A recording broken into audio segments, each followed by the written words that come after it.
Good morning, friends. How are you? I hope you all are safe at home. Today in this session, I am going to discuss Morphology of Flowering Plant Part 4 of 11th Standard. Here we are going to discuss Phyllotaxy, Modification of Leaves and Function of Leaves. So let us start the session with Phyllotaxy. Phyllotaxy is the arrangement of leaves on a stem or branch. Means how leaves are arranged on a stem or branch. Phyllotaxy is of three types. They are alternate, opposite and whorled. So let us see what is the differences between them. In case of alternate phyllotaxy, one leaf arises from each node and they are alternate to each other. It is commonly seen in China rose. You can observe in the given figure how they are arranged, and you also may find other plants having alternate type of phyllotaxy. Next is opposite phyllotaxy. In this case, two leaves arise from each node and are opposite to each other. But opposite phyllotaxy is of two types. They are opposite superposed and opposite decussate. So let us see what is the difference between these two.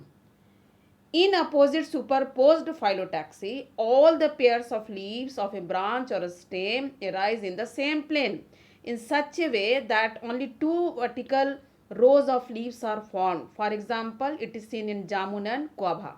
Here in the figure, you may observe. Whereas in opposite decussate phyllotaxy, one pair of leaves present at one node are arranged in such a way that they are right angle to the next upper or lower pair of leaves. It is seen in Calotropis, Tulsi. Here in the given figure, you may observe.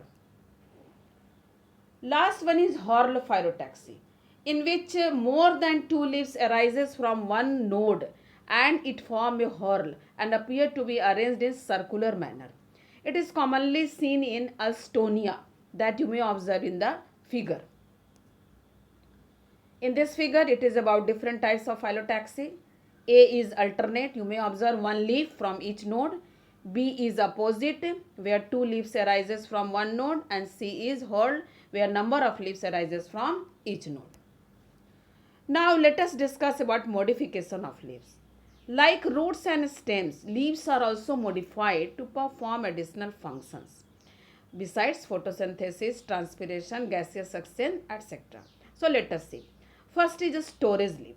Leaves are modified to store water, mucilage and food material. It is commonly seen in aloe, agave, bryophyllum, fleshy leaf of onion and garlic. These leaves we are consuming. We are taking it as food. Leaves are modified as leaf tendril for climbing purpose, like in pea. In xerophytic plants, leaves are modified into spines for defense as well as to reduce the rate of transpiration. You may observe it in cactus. In some plants, leaves are modified to catch insects, like leaves of insectivorous plants, as it is seen in pitcher plant, Venus flytrap, etc. Some leaves are reduced. In Australian acacia, the leaves are small and short-lived. Here the petiole expand and become green to perform the process of photosynthesis. In some plants, leaves are modified into hook-like structure and help the plant to climb. For example, in bignonia, it can be easily observed. In the given figure, you can observe the various modification of leaves. Now, at last, it is about function of leaves.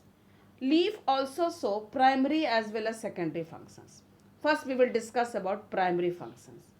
Leaf perform the process of photosynthesis. That is why it is called as kitchen of the plant, as here food is synthesized.